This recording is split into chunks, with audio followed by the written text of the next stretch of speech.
Բեմում հախուրն, էկրանին հմայիչ, Խորեն Աբրահամյան, տաղանդավոր հսկան։ Հսկա ոչ միայն արտաքինով և մարմնով, այլ նաև իր մարդկային տեսակով, իր տաղանդով։ ԽՍՀՄ արտիստը ժողովրդական էր ոչ միայն կոչումով, բավական էր երևար բեմում դահլիճը թնդում էր շռնդալից, ծափերից, անգերազանցելի էր նրա ձայնով խոսող Համլետը, Շեքսպիրի մեկ այլ մարմնավորում էլ Կորիոլանը, հուզել էր անգամ դրսի հանդիսատեսին։ Ներկայացումից հետո գերմանական թերթերը Աբրահամյանին անվանեցին գերաստղ, խորհրդային ղեկավարությունն էլ բեմադրությանը պետական մրցանակ տվեց։ Ամուր կարճեցեք ձեր պաշտոններից։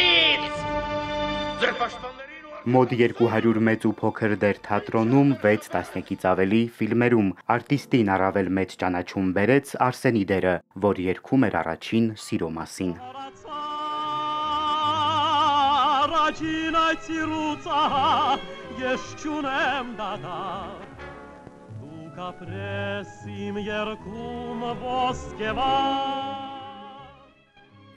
Հաջի Փայլակի դերով սկսվեց Արմեն Էլբակյանի աշխատանքը Աբրահամյանի հետ։ Համանուն ներկայացման գլխավոր դերակատարը զորակոչվում էր, շտաբ փոխարինող էր պետք, երկար մտածելու կարիք չկար, ժամանակ նույնպես։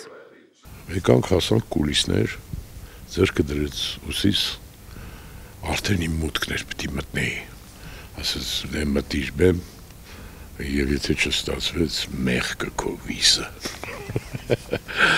1982-ին Սունդուկյանի բեմ բարձրացավ Պեպոն, առաջին ու վերջին անգամ։ Սա Աբրահամյանի մեծ անկումն էր, ինչից հետո նրան հեռացրին ոչ միայն Մայր թատրոնից, այլև Երևանից, գործուղեցին Գյումրի, բայց անհնար էր կշեռքի նժարին դնել անչափելին։ Համարձակ գեղարվեստական մտածողությամբ ռեժիսորը բեմում կարողանում էր ստեղծել իրականության պատրանք ու հանդիսատեսին ստիպել մտածել։ Համարձակ մարդ էր և այն ինձ հանդիպած քիչ մարդկանցից, որոնք ուղիղ խոսում էին, սուտ ասել չգիտեր, Հայ թատրոնի այն դերասաններից մեկն է, և ոչ միայն ինքը Էլիկային, բայց նաև ինքը,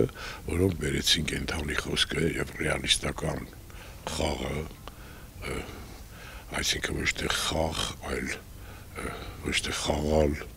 այլ լինել։ 1992-ին մռայլ էր նաև Սունդուկյան թատրոնում, ասես դատապարտյալի աթոռին, արտիստը ծանր լսում էր գործընկերների մեղադրանքները, որ կաղապարներից դուրս մտածողի տաղանդն ու ժողովրդական սերը փորձում էին ստվերել, ջինս հագած Պեպոյի լեգենդը հյուսելով։ Լռությունը կոտրեց սիրելի Երևանից հեռու, օվկիանոսից այն կողմ, հայրենիքը խենթի պես սիրելու խոստովանություն աղոթքով։ Աշխարհում սիր, Արարատի նման ջերմակ, գագաթ չկա, ինչպես անհասթարքի ճամփա, ես իմ մասիս սարն եմ սիրում։ Սևակ Վարդումյան, Սիմիկ Մայիլյան, Էպիկենտրոն։